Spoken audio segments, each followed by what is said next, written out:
Hello, स्वागत है आपका आपके YouTube channel talk with Ajay में।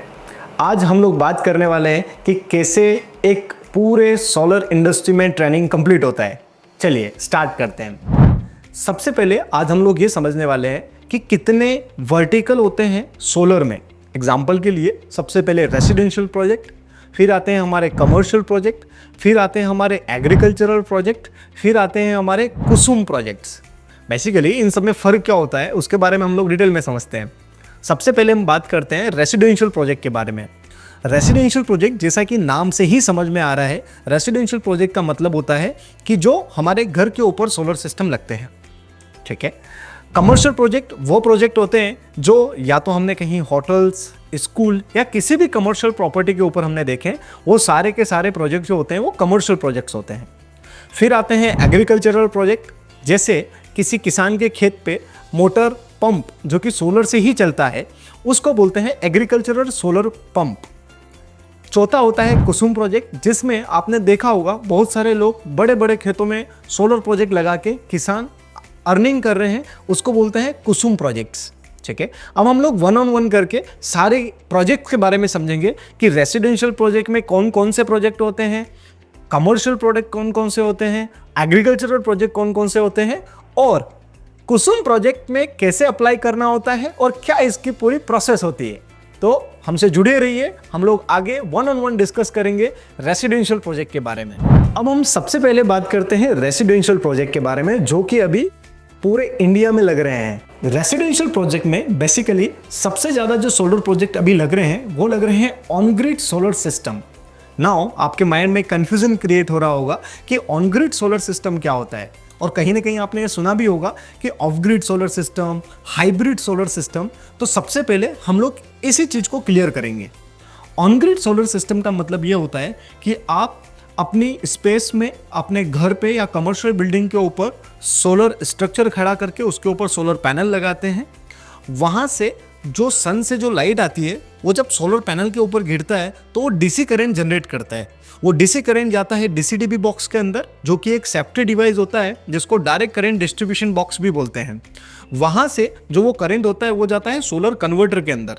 सोलर कन्वर्टर या इन्वर्टर का जो रोल होता है वो बेसिकली डीसी करंट को एसी करंट में कन्वर्ट करने का होता है। द बेसिक रीज़न कि हमारे घर में या हमारे आसपास जो भी हम लोग इलेक्ट्रिसिटी यूज़ करते हैं वो हम लोग एसी यानी कि अल्टरनेटिव करंट यूज़ करते हैं। कन्वर्टर में से जो एसी करंट आउटपुट के तौर पे निकलता है वो एमसीबी या एसीडीबी अल्टरनेटिव करंट डिस्ट्रीब्यूशन बॉक्स में जाता है, और वहाँ से सीधा वो चले जाता है घर के बाहर या हमारी कमर्शियल बिल्डिंग के बाहर लगे हुए एनर्जी मीटर में, जो कि आपकी जो इलेक्ट्रिसिटी बोर्ड कंपनी होती है वो आपके घर के बाहर इंस्टॉल करती है। बेसिकली इस पूरे सिस्टम में जो एमपीबी या जो भी आपकी इलेक्ट्रिसिटी बोर्ड लगती है, वहाँ जो मीटर लगा होता है उसको जब आप सोलर लगाते हैं तो उसको रिप्लेस कर दिया जाता है नेट मीटर या सोलर मीटर से। अब बेसिकली ये नेट मीटर या सोलर मीटर क्या होता है इसको भी हम समझ लेते हैं। अभी जो हमारे घर के बाहर जो मीटर लगा होता है वो हमें ये बताता है कि हमने ग्रिड से हमारे घर में कितनी लाइट ली है, यानी कितनी लाइट इंपोर्ट करी है। ठीक है। पर जो सोलर मीटर या स्मार्ट मीटर होता है या नेट मीटर जो होता है वो हमें 3 टाइप के रीडिंग दिखाता है। पहला import reading, export reading and net reading. Import reading का मतलब ये होता है कि हमने ग्रिड से कितनी लाइट ली। एक्सपोर्ट यूनिट का मतलब ये होता है कि हमने कितनी इलेक्ट्रिसिटी सोलर से जनरेट करके हमने ग्रिड को दी। और आखिरी होता है नेट, यानी कि हमने इंपोर्ट और एक्सपोर्ट करने के बाद में आइदर पॉजिटिव और नेगेटिव जो भी हमारा यूनिट बचता है वो हमारा नेट में आता है। ये सारी कैलकुलेशंस आपको आपके एनर्जी मीटर में और इलेक्ट्रिसिटी बिल में भी देखने को मिलती है। इस तरीके से जो नेट मीटर होता है वो सोलर लगने के बाद फंक्शन करता है। इस पूरी प्रोसेस से आपको ये समझ में आया होगा कि बिजली बनी और वो ग्रिड को एक्सपोर्ट हुई, क्योंकि ग्रिड को आपके घर से या आपके प्रोजेक्ट से कनेक्ट किया नेट मीटर या स्मार्ट मीटर ने, राइट।